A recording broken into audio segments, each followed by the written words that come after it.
Hello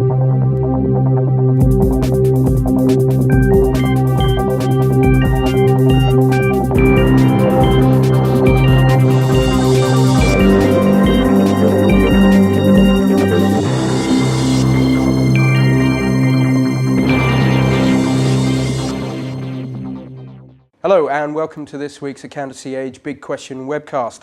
In this week's programme we ask, will corporate social responsibility survive the downturn? With me is Damian Wild. Damian, you've got some fairly strong views on this.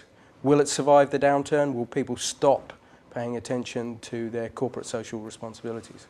Well, I wouldn't say I'm part of the majority view on this yet. But I think there's worrying signs that CSR won't survive the downturn. I've been involved in a number of discussions recently.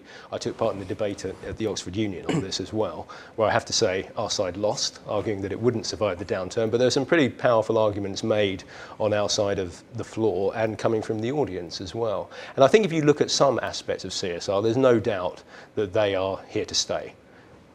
Sustainability, greening of businesses. At a time of rising energy prices, it would be madness to deviate from that agenda. But I think there's many other aspects of CSR, and I think there are signs that perhaps companies are looking to take shortcuts on them. So, very briefly, what are the aspects of CSR that will fall by the wayside? Well, if you look at the two main criteria for defining CSR, if you put places like Wikipedia to one side, business in the community, which prefers responsible business as a term, and the FTSE for Good index, which is the sort of the main stock exchange way of recognising companies that are committed to CSR. And that they look at a number of criteria, a commitment to not engaging in bribery and corruption, to uphold universal human rights, for instance, to support your supply chain and not exploit the supply chain. And I think it's there that I'm particularly worried. We've seen the Federation of Small Businesses get involved in an argument recently. It's an argument that's raged on the Accountancy Age blogs about Boots, which is imposing new payment terms on suppliers up to 75 days. It's one of about 14 companies that is going to these lengths, mainly in the retail industry.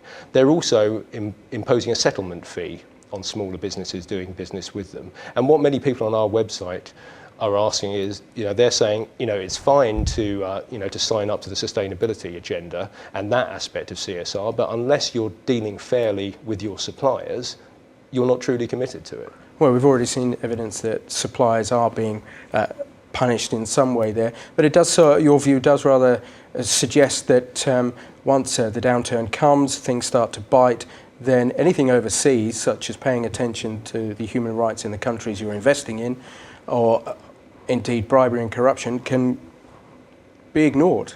And they're fair game, foreign countries. There's been a survey from Ernst & Young recently. There's been work by Transparency International on bribery and corruption, showing that it is happening, and UK companies are feeling it, albeit outside of the UK. But in Germany, there's some cases involving some household names there that are, that do stand accused of some aspects of this. I think elsewhere, there's been a couple of pieces of investigative journalism recently on television. A Channel 4 programme, The Devil Wears Primark. It's been shelved for the time being, but they still intend to show that again. A Panorama documentary on the BBC also investigated how companies like Primark, clothing manufacturers, the state of the factories they're using in places like India. Now, Primark has committed to change, but what critics say is they're engaging in old-fashioned reputation management. They're not really getting to the heart of the problem. Now, I suppose one implication of this is, especially for the accountancy firms, is that the huge investment that's going on among especially the big firms, KPMG and PricewaterhouseCoopers, in providing advisory on CSR is going to go to waste because people are not really going to be that concerned. I was speaking to Ian Powell recently, the new head of PwC. He actually suggests you're quite wrong in some of the writing that you've done, and that companies will use CSR in a tight economic cycle to differentiate themselves from the competition. Well, I hope I am wrong. I'm not saying this is the way I want business to go, and I hope that they do sign up fully to the CSR agenda. What I'm saying is that they will sign up to aspects of the CSR agenda. They will keep on top of it in that sense, particularly around sustainability. But at a time of falling revenues, at a time of cost cutting, as the economy turns down, as it is virtually across the world now, will they continue to look in the dark corners of their business to see where they should be more CSR committed? I suspect many won't. Thank you very much, Damian. Clearly the downturn has got some way to run. We'll see how it all pans out. And thank you for joining us at this week's Accountancy Age Big Question webcast. We'll be back at the same time and in the same place next week. Thank you. Bye-bye.